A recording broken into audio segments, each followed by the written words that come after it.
In Iran, horrific crackdown on protesters has come at a heavy human cost. The EU already has sweeping sanctions in place, and today ministers agreed to designate Iran Revolutionary Guard as a terrorist organization. This will put them on the same footing with Daesh, Hamas, Hezbollah, Al-Qaeda. Those who operate through terror must be treated as terrorists. I hereby announce that, according to Article 7 of the Reciprocal Action Law regarding the designation of the IRGC as a terrorist organization, the armies of European countries are considered terrorist groups, and the consequences of this action will be the responsibility of the European Union. Europeans, in their attempt to strike at the IRGC, which was itself the biggest obstacle against the expansion of terrorism to Europe, in fact shot themselves in the foot and once again, with blind obedience to the Americans, decided against the interests of their people.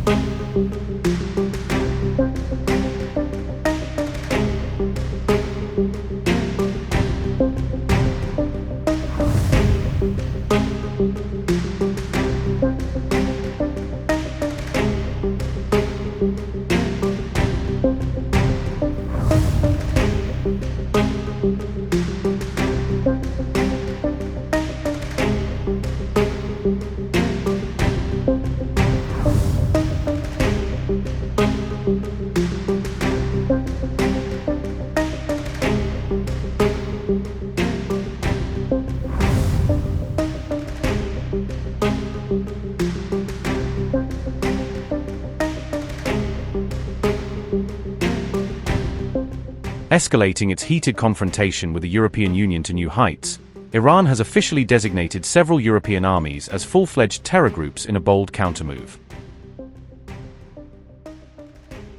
This aggressive step comes directly in retaliation to the EU's recent decision labeling Tehran's powerful IRGC as a designated terrorist organization across the bloc.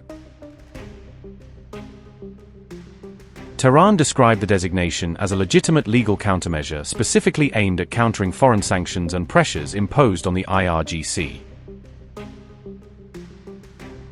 Iran's parliament speaker issued a stern warning that the EU's provocative move would severely damage Europe's own security interests and its fragile ties with Iran.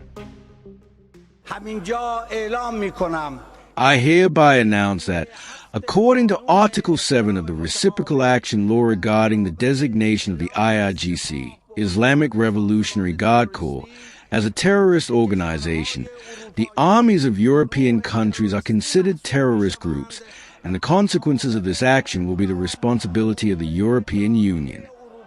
Europeans, in their attempt to strike at the IRGC, which was itself the biggest obstacle against the expansion of terrorism to Europe, in fact shot themselves in the foot and once again, with blind obedience to the Americans, decided against the interests of their people.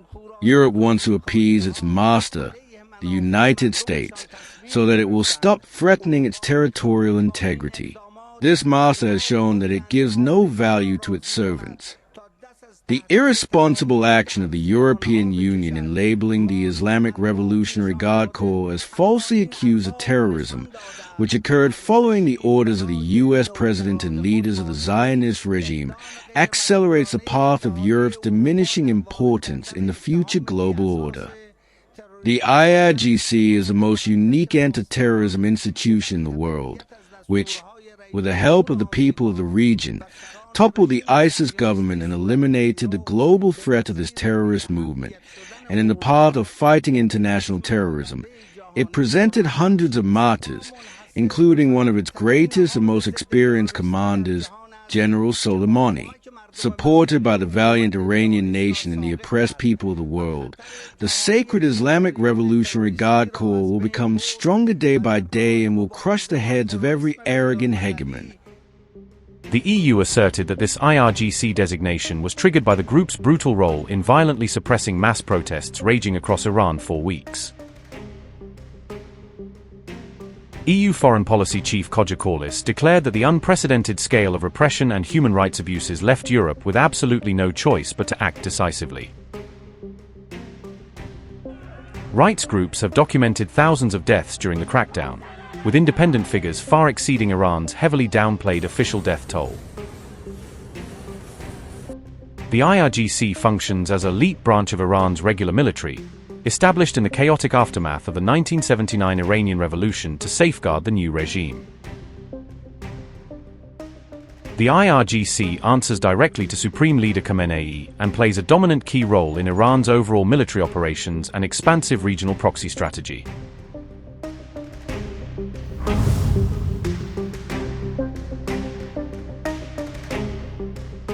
This escalation unfolds against the backdrop of rapidly rising US-Iran tensions, including explicit threats of imminent military strikes on nuclear sites. Despite the increasingly warlike rhetoric dominating headlines, both Tehran and Washington have hinted that back-channel negotiations may still prove possible. However, Iran has also issued grave warnings that any direct attack on its territory would trigger a comprehensive and devastating regional response from its allies. Drills planned in the vital Strait of Hormuz boldly underline Iran's clear readiness to escalate militarily and disrupt global oil flows. On February 1st, Supreme Leader Khamenei warned that any attack launched by the US would inevitably spark a full-blown regional war engulfing the entire Mideast. When you hear them talking about war, saying things like, "We'll come with this plane or that plane and do this or that," it's nothing new. The Americans have threatened us repeatedly in the past, saying all options on the table, which includes the option of war. They've always said these things. Similarly, this person constantly claims they've brought warships, but the Iranian nation shall not be intimidated by these things. The Iranian people will not be stirred by these threats. They do not fear a fair confrontation. We are not the initiators and do not want to attack any country. But the Iranian nation will strike a strong blow against anyone who attacks and harasses them. Also, Americans should know that if they start a war, this time it will be a regional war. These comments represent his most direct and ominous threat to date, coming right after US military assets arrived in force perilously near Iran's coastline.